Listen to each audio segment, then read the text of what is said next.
ఓం మహాగణాధిపతయే నమః. ఓం గురుభ్యో నమః. ఓం శ్రీమాత్రే నమః. పరమేశ్వర స్వరూపమైనటువంటి జ్యోతిష, వాస్తు మరియు ఇతర అనేకమైనటువంటి శాస్త్రములను మనకు అందించినటువంటి మహర్షులకి నమస్కారం. హయగ్రీవ హయగ్రీవ హయగ్రీవేతి యో వదేత్ తస్య నిస్సరతే వాణి జహ్నుకన్యా ప్రవాహవత్. అరుణాం కరుణాతరంగితాక్షీం ధృతపాశాంకుశపుష్పబాణచాపాం అనిమాదిభిరావృతాం మయూకైః అహమిత్యేవ విభావయే భవానీం. శ్రీమాత్రే నమః. ప్రేక్షకులకి ఆ లలితాంబిక అమ్మవారి యొక్క అనుగ్రహం పరిపూర్ణంగా కలగాలని మనస్ఫూర్తి కోరుకుంటూ మనం ఈరోజు శని వక్రగతి వల్ల ద్వాదశ లగ్నాల వారికి మరియు ద్వాదశ రాసుల వారికి, లగ్నం తెలియని వారి రాశిని చూసుకోండి, ఏ విధమైనటువంటి లాభములు ఉంటాయి మరియు పర్టికులర్ లగ్నం వాళ్ళు ఏ రెమెడీ చేసుకుంటే బాగుంటుంది అనేటువంటి విషయాలను ఇప్పుడు మనం తెలుసుకుందాం. మేషలగ్నం వారికి ఈ యొక్క శని వక్రగతి అనేటువంటిది ముందుగా కలిగే లాభాలు ఏంటో చెప్తాను. ఫైనాన్షియల్ గ్రోత్ ఇస్తాడు ఇక్కడ శని వక్రగతి. అలాగే వివాహ సంబంధించినటువంటి విషయాలు ముందుకు కదిలేలా చేస్తాడు, అంటే శని మంచి కూడా చేస్తాడు, గుర్తుపెట్టుకోండి. అదేవిధంగా కొత్త పరిచయాలు, రుణము లభించడము, కేవలం వ్యాపారం మాత్రమే కాకుండా ఇంకొక ఉద్యోగం కూడా చేయడం, అంటే రెండు టూ ప్రొఫెషన్స్ చేసేటువంటి యోగాన్ని మీ యొక్క మేషలగ్నం వారికి ఇస్తాడు. మరి జాగ్రత్తలు ఏమిటి? ప్రాపర్టీస్ ఏదైనా డీలింగ్ చేసేటప్పుడు, లేదా రైతులు ఏదైనా లీజ్కి తీసుకొని, కొంతమంది చూడండి ఓ ల్యాండ్ అండ్ లీజ్కి తీసుకొని అందులో పంట పొలాలు పండించాలని ఆర్గానిక్ ఫార్మింగ్ చేద్దాం అనుకుంటారు. అటువంటి విషయాల్లో కొంత జాగ్రత్తగా ఉండాలి. సంతాన సంబంధించినటువంటి విషయాలలోనే రాజకీయ నాయకులకి శని వక్రగతి అంత శ్రేయస్కరం కాదు. అలాగే ఈ శని యొక్క వక్రగతి అనేటువంటిది ముఖ్యంగా ఇన్వెస్ట్మెంట్స్, విదేశాలకు వెళ్ళాలి. అయితే 12వ స్థానంలో రాహు ఉన్నందుకు విదేశీ యోగాన్ని ఇస్తున్నాడు, కానీ కొంత శ్రమతో కూడుకున్నట్టుగా ఉంటుంది. అలాగే తండ్రి యొక్క ఆస్తికి సంబంధించిన విషయంలో ఎవరైనా లిటికేషన్స్ ఏర్పరించడం ఇటువంటివి ఏర్పడుతూ ఉంటాయి. కాబట్టి ఈ యొక్క అంశాల్లో కాస్త జాగ్రత్తగా ఉండాలి. సహజంగానే మేషలగ్నం వారికి లగ్న అష్టమాధిపతి కుజుడవుతాడు. కాబట్టి ఈ శని వక్రగతిలో వాహనాల మీద వెళ్ళేటప్పుడు కొద్దిగా ఈ 4.5 నెలలు, అంటే దాదాపుగా 139 రోజులు ఉంటుంది శని వక్రగతి. ఈ 139 రోజులు కాస్త జాగ్రత్తగా ఉండాలి. అలాగే మీరు నిత్యము చేయవలసినటువంటి దేవత ఆరాధన ఏమిటి? మీరు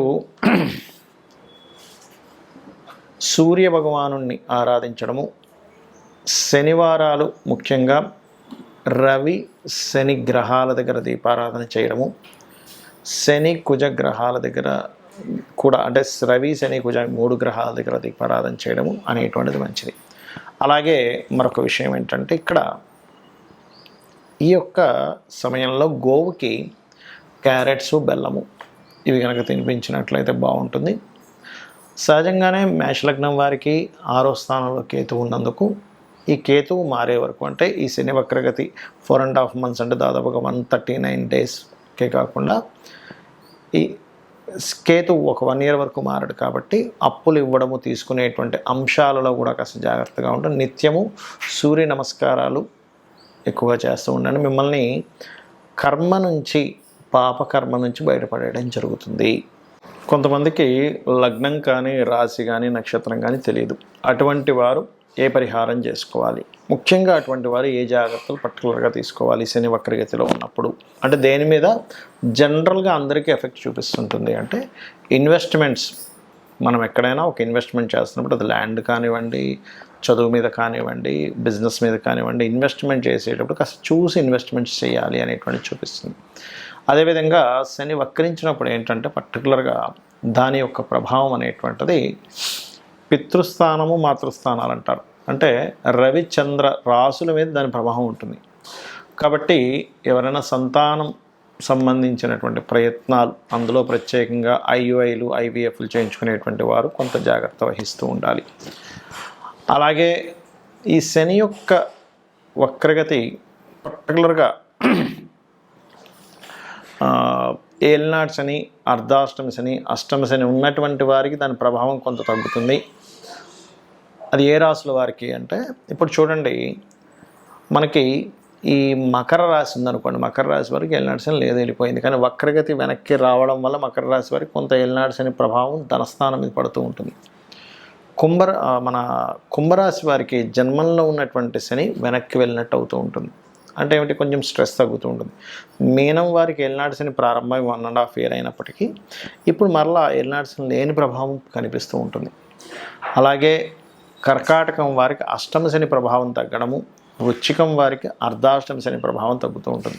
అయితే ఇక్కడ మీరు అర్థం చేసుకోవాల్సిన విషయం ఏంటంటే, శని భగవానుడి యొక్క మహాదశ నడుస్తున్నా, ఏలినాటి శని, అర్ధాష్టమి శని, అష్టమి శని నడుస్తున్నా ఏమీ కంగారు పడాల్సిన అవసరం లేదు. ఆయన ఏమీ మిమ్మల్ని హింసించడు. ఒకటే గుర్తుపెట్టుకోండి, ఆయన కర్మనిస్తుంటాడు.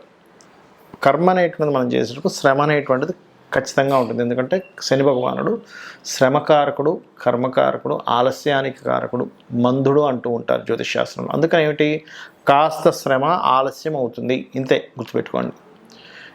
మనం చూడండి, ఏదైనా ఒకటి ఇన్ఫర్మేషన్ ముందే మనకి ఇది ఇప్పట్లో రాదు, కొన్ని రోజులు టైం పడుతుంది అని ముందుగా మనం ఫిక్స్ అయ్యామనుకోండి ఏదైనా ఒక విషయంలో, మనం అప్పుడు ఇబ్బంది పడం. అలా కాకుండా ఈరోజే వచ్చేస్తుందండి మనకు ఆ రిజల్ట్, లేకపోతే ఈరోజే మనం దాన్ని మనీ ఇస్తాను, వ్యక్తి ఇచ్చేస్తాను అన్నాడు అన్నప్పుడు మాత్రమే అది రేపటికి పోస్ట్పోన్ అయితే మనం స్ట్రెస్ ఫీల్ అవుతాం. అలా కాకుండా ఓ వారం 10 రోజుల్లో వస్తుందని మనం ఫిక్స్ అయితే, ఒక రేపు వచ్చింది అనుకోండి ఆ రిజల్ట్, మనకు రావాల్సిన లాభము, అప్పుడు అదే తొందరగానే వచ్చింది అనుకుంటాం. అలా ఏంటంటే ఈ రాసుల వారు పర్టికులర్గా ఈ 4.5 నెలలు అంటే ఎవరెవరు, ఇప్పుడు ఈ మిథున రాశి వారికి అష్టమ శని యొక్క ప్రభావం పడుతూ ఉంటుంది ఈ వక్రించడం వల్ల. అలాగే లగ్నమ తులారాశి వారికి అర్ధాష్టమ శని ప్రభావం పడుతూ ఉంటుంది, ఏది పంచమంలో శని ఉన్నప్పటికీ వక్రించడం వల్ల. మరియు ఈ యొక్క ధనస్సు వారికి ఏలినాటి శని ఎండింగ్లో ఉండే ప్రభావం పడుతూ ఉంటుంది వక్రించడం వల్ల.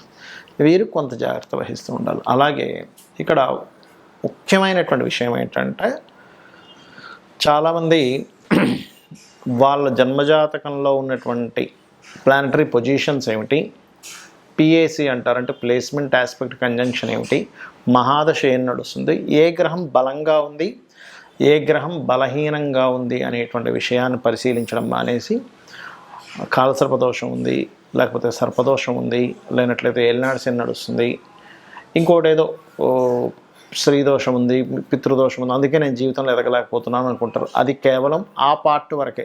స్త్రీదోషం ఉందంటే కేవలం ఒక స్త్రీతో జరిగిన వివాదం వల్ల మీరు ఇబ్బంది పడతారు. పితృదోషం ఉందంటే పితృదేవతల అనుగ్రహం తక్కువగా వస్తూ ఉంటుంది. కాలసర్పదోషం ఉందంటే అది కాలానికి ఆపాదించబడాలి కానీ జన్మజాతకానికి చేయకూడదని చెప్పబడింది.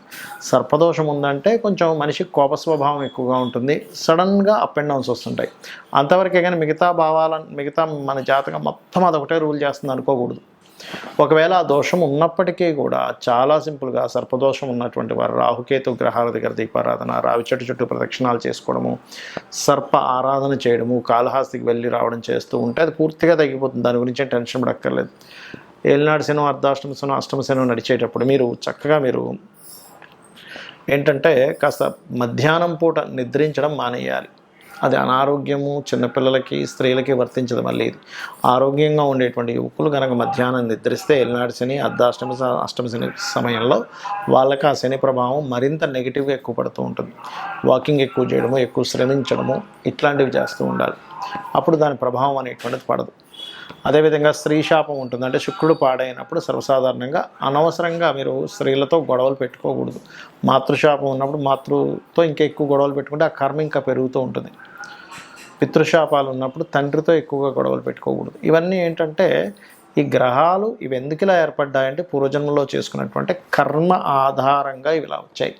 కాబట్టి దాన్ని మనం అర్థం చేసుకొని ఇంకా ఆ కర్మను పెంచుకోకుండా పోయిన జన్మలో చేసిన కర్మ వల్ల ఇలా ఏర్పడింది కాబట్టి నేను దీన్ని తగ్గించుకోవాలనుకుంటూ నిత్యము అమ్మవారి యొక్క నామాల్లో,